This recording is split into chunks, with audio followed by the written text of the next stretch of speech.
Oh, I guess it's time to get the roller out again.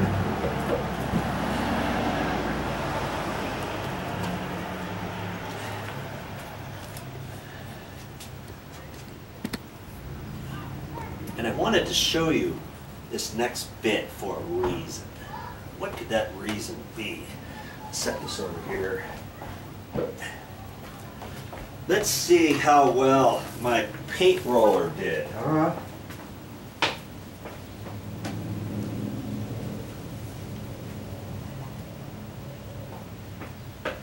Look, no, you didn't rinse it earlier. No, I didn't rinse it. Let's see here. Pull that off. Okay, good. I think it's going to work fine. Now the one thing, if you saw the first part of this video series, you saw me, what happened before I wrapped this in plastic. I was trying to get out most of the paint out of it because I was almost at the end and I didn't want to put any more in there. Well, what I should have done is poured a little bit more in there because I really want that roller to be saturated before I put it in plastic. Now, I'm hoping, I think everything's fine, but I almost rubbed too much paint out of that because I want all the plastic to stick on there, which it did, okay? But had I had a little bit more, it wouldn't feel as dry as this feels right now.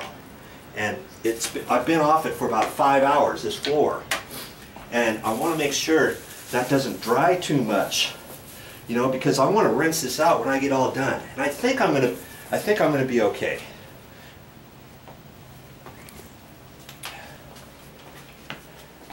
I think I'm going to be okay.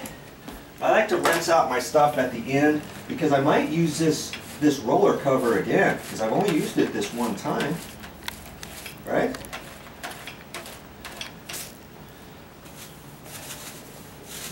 How does it feel? It feels fine.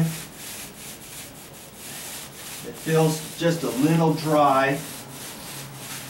And so I'm not going to try to extend out this little bit of paint any further than this. I'm going to continue rolling it in here until I know that my roller is moving nice and easy along here and flowing properly, which it is.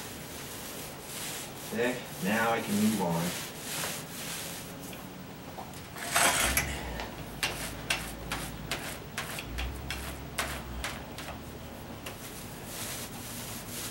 And all the cut in, I just cut in on the second go round. And around the edges, it almost looks like it's dry.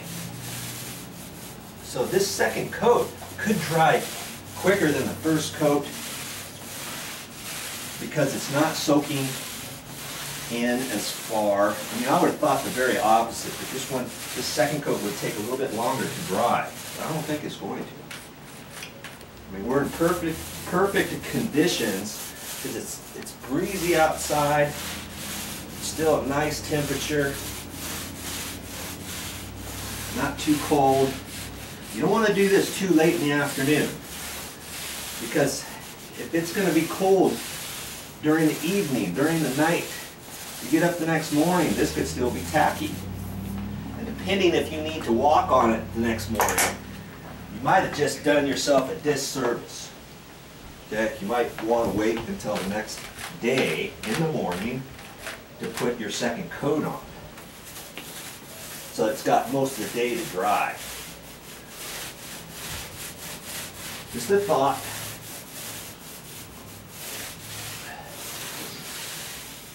I'm just going to go back over it, nice easy strokes.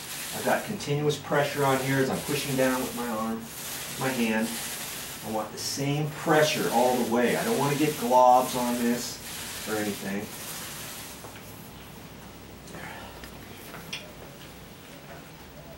I don't want to overextend too far. I'm happy with as far as I'm going out. I don't have to go any further than that.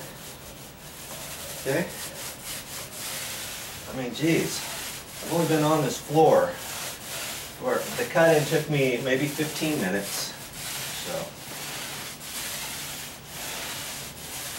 and this is going to take me another 15 minutes.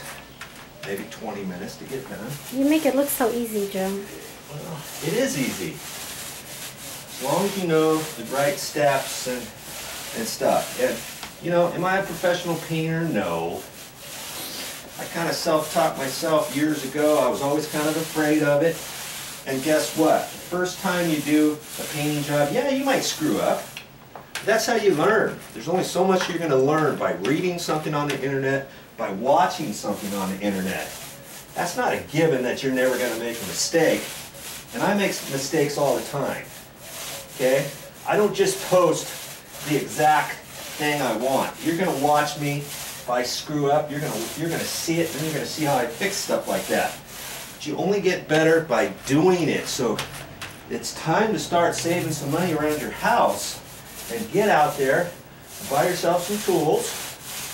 You can afford the tools now because you're doing it yourself, so you're not paying anybody, right? So now you can go out there and start investing in some tools.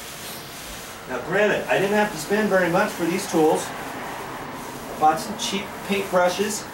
Now if you get good at it, you want to do some more stuff, then is the time to buy a nice cut-in brush for $15. Not the first time, and then have you say, oh, I didn't like painting, I'm not going to do that again, and then you just invested too much of your hard-earned money the wrong way. Okay? Now, do I love to paint? No, I don't love to paint. I don't. You know, I'll do it when I have to, because I know how to do most any types of painting. If there's something I've never done, if it's something that I don't feel comfortable with, maybe I choose to hire somebody to do those. But for a floor like this, or walls, or sheetrock ceilings, you know, it's just a matter of getting in there and learning by your mistakes. And if you get a line in your paint or something, or you get some holidays in your paint, which means little gaps of where you thought your paint roller covered, but yet it missed, and you're like, how did that happen? Maybe because you didn't have enough paint on your roller to begin with. You didn't pull it across properly. And, you know, something like that happens, just get in there and get some more paint on your roller after it's dry and do a little touch-up. Okay? It's not the end of the world, huh? No, it's not the end of the world. A little bit of paint, you can cover certain things up. So I saw a couple little lines there, and that's okay. When that dries, it's going to blend right in.